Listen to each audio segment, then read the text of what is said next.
तो चलिए आज के इस वीडियो में कक्षा 12 समाकलन प्रश्नावली 7T की सवाल नंबर 8 बताने वाले हैं, जो कि ये पार्ट नंबर 138 है। सारे वीडियो को देखने के लिए डिस्क्रिप्शन में लिंक आपको दे दिया जाएगा। यहाँ पर देखिए प्रश्नावली जो 7T की 8वीं नंबर ये जो सवाल है, इसको कैसे सॉल्व करना है ध्यान से देखिएगा। इसको सॉल्व करने के लिए अगर आप देखिए तो यक्स स्क्वायर प्लस 1 अंदर है, यानी कि यक्स स्क्वायर है, इसका मतलब बाहर भी यक्स स्क्वायर होना चाहिए। तो यहाँ पर हम लिखेंगे आई बराबर ऊपर यक्स से गुणा करा देंगे और नीचे भी यक्स से गुणा कराएंगे, तो यहाँ पर हो जाएगा यक्स स्क्वायर प्लस 1 क्यूब। क्योंकि यहाँ यक्स क्यूब है तो यहाँ पर भी क्या ओ यक्स स्क्वायर है, तो यहाँ पर भी यक्स स्क्वायर होना चाहिए, इसलिए हमने इस यक्स में यक्स से गुणा कर दिया नीचे और ऊपर भी एक यक्स कर दिए, ताकि हमारे मान में कोई भी बदलाव ना आए।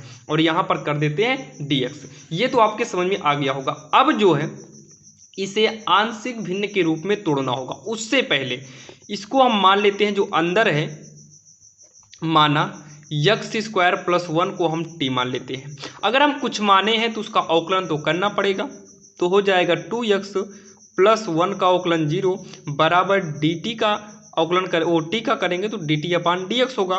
तो 2x प्लस 0 होगा बराबर का dt अपान का dx होगा।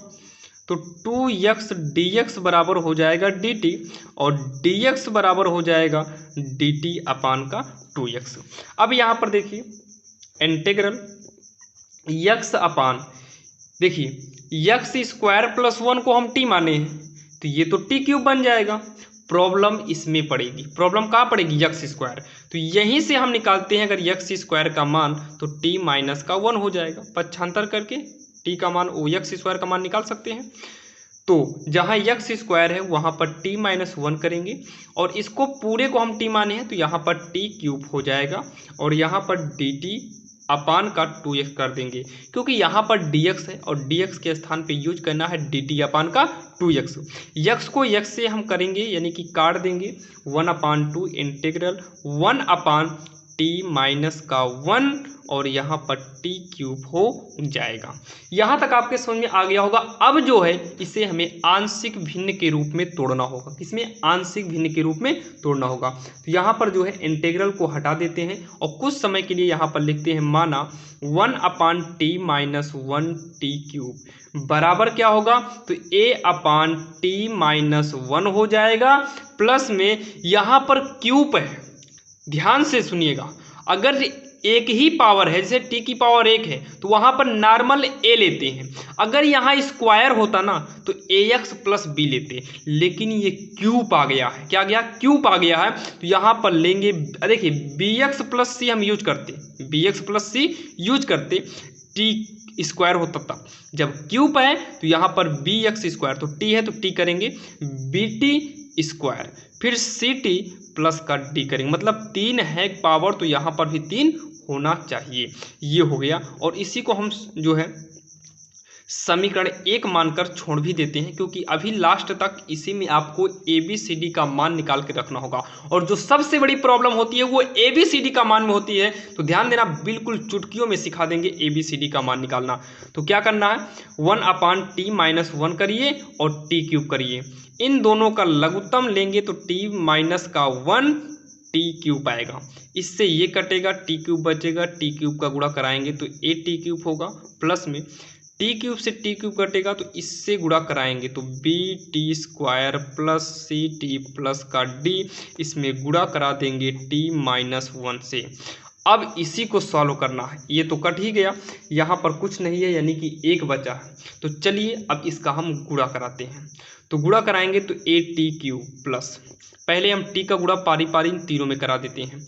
तो t का कराएंगे तो हो जाएगा bt क्यूब, t का इसमें कराएंगे तो ct स्क्वायर, d में कराएंगे तो dt होगा माइनस। अब माइनस 1 का गुणा कराते हैं तो माइनस 1 का गुणा कराएंगे तो यही आएगा माइनस में, माइनस प्लस माइनस ct आएगा, माइनस प्लस माइनस का d आएगा। अब यहाँ पर 1 बराबर t वाले को एक साथ करते हैं तो t क्यूब बाहर लेंगे तो बचेगा a प्लस का b, a plus b t cube, और स्क्वायर वाले को करेंगे तो हो जाएगा c minus b t square, और t वाले को लेंगे तो d minus C T minus का d हो गया। अब यहाँ पर करते हैं तुलना। क्या करेंगे? तुलना। तुलना करेंगे तो देखिए ए प्लस बी टी क्यूब वाले में है और यहाँ पर टी क्यूब कहीं नहीं है, तो यहाँ पर एक काम करते हैं, टी क्यूब वाले को जीरो करते हैं, टी स्क्वायर वाले को भी जीरो करते हैं और टी वाले को भी जीरो करते हैं। आपका अचर एक है, तो ये बराबर हो गया जीरो के इक्वेशन फर्स्ट, यानी कि समीकरण एक हो गया। अगला जो है सी माइनस बी बराबर, क्योंकि टी स्क्वायर वाला भी कुछ नहीं था, जीरो माने हैं, जीरो हो गया समीकरण दो। अब यहाँ पर डी माइनस सी टी वाला भी कुछ नहीं है इधर, तो जीरो, ये हो गया समीकरण तीन। माइनस डी बराबर की बात करें तो यहाँ पर अचर है, यहाँ पर अचर कितना है, एक है, तो डी बराबर आ गया माइनस एक। अब यहीं पर ध्यान से देखिएगा, अब इन देखिए डी तो आपका माइनस एक हो गया, अब डी माइनस एक इसमें रखेंगे तो माइनस एक इधर आएगा, प्लस एक होगा, ये वाला माइनस आएगा, तो सी बराबर भी आपका माइनस एक होगा।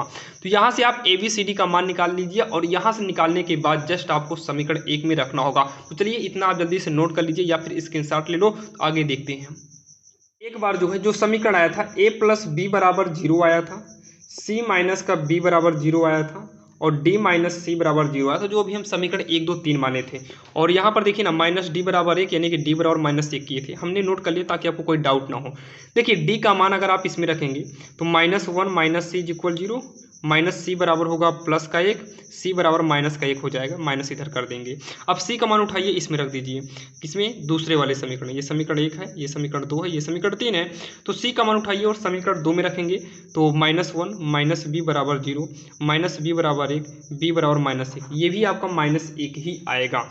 अब उसके बाद ए में रखते हैं तो ए यहाँ पर रखेंगे माइनस वन, तो माइनस प्लस माइनस वन बराबर जीरो, ए बराबर का वन हो गया। अब यहाँ पर हमारा ए बी सी डी सब का मान आ गया है। अब हमने इसके जस्ट पहले समीकरण एक कहीं माना था समीकरण वन से, तो समीकरण वन यहाँ पर समझाने से पहले आपको एक बार समीकरण वन कंप्लीटली उतार देते हैं ताकि आपको समझने में कोई भी प्रॉब्लम ना हो। तो देखिए समीकरण वन क्या था, T minus one T cube था, उसके बाद ए बटा टी माइनस वन था, प्लस में B T square plus C T plus का डी अपान में टी क्यूब था, यही आपका समीकरण वन था। अब इसमें क्या करना है, इंटीग्रल कर दो, क्या कर दो, इंटीग्रल कर दो, दोनों तरफ इंटीग्रल कर दीजिए। और हमें इसी का मान निकालना था जहाँ पर हमने बीच में छोड़ा, अभी दिखाएंगे कहाँ से हमने छोड़े थे। तो ये हो गया, अब इसी में रख के जो है इसको सॉल्व कर देते हैं, इसी में रख कर क्या करेंगे, सॉल्व कर देंगे। तो यहाँ पर देखिए ए के स्थान पर कितना करेंगे तो वन करेंगे, टी माइनस वन, डी यहाँ पर टी रहेगा, जब टी है तो टी के सापेक्ष ही करेंगे, तो टी प्लस में देखिए बी के स्थान पे कितना करेंगे तो minus one, minus T square हो जाएगा। सी के स्थान पे कितना है तो आप कहेंगे कि माइनस है तो माइनस डी हो जाएगा। डी के स्थान पे माइनस है तो ये माइनस का वन ही रहेगा और अपान में टी क्यूब डी टी हो जाएगा। अब इसको सॉल्व कैसे करेंगे, ये आपका लॉग हो जाएगा टी, टी के स्थान पर टी माइनस वन है, इसका एक्स्ट्रा अवकलन करेंगे तो इस एक्स्ट्रा अवकलन जीरो होगा, तो इसको टी यानी कि कुछ मानने की जरूरत नहीं है। प्लस में इसमें का सब में माइनस बाहर आ रहा है तो माइनस बाहर करना हो कर दीजिए, बाकी T square upon T cube कर देंगे, टी अपान टी क्यूब कर देंगे, minus one upon T cube कर देंगे, डी टी हो गया। यहाँ तक तो कोई दिक्कत होगी नहीं, ये हो जाएगा log T minus one plus minus क्या हो गया माइनस इंटीग्रल, ये कटेगा तो केवल यहाँ पर बचेगा one upon T D T अलग कर दो, माइनस प्लस माइनस माइनस होगा, देखिए ये कटेगा तो यहाँ टी स्क्वायर बचेगा, टी स्क्वायर को उठा कर देखिए वन अपान अगर टी स्क्वायर छोड़ देते हैं पहले एक बार, उसके बाद यहाँ पर रहेगा one upon T cube D T हो जाएगा। ये हो गया लॉग टी माइनस वन, ये आपका फार्मूला बन जाएगा लॉग टी का, लेकिन इसका फार्मूला नहीं बनेगा तो इसको आपको ऊपर ले आना होगा टी की power minus two D T, इसको भी ऊपर लाना होगा क्योंकि एक ही टी रहता तभी फार्मूला बनता है, अगर टी स्क्वायर हो गया तो नहीं बनेगा।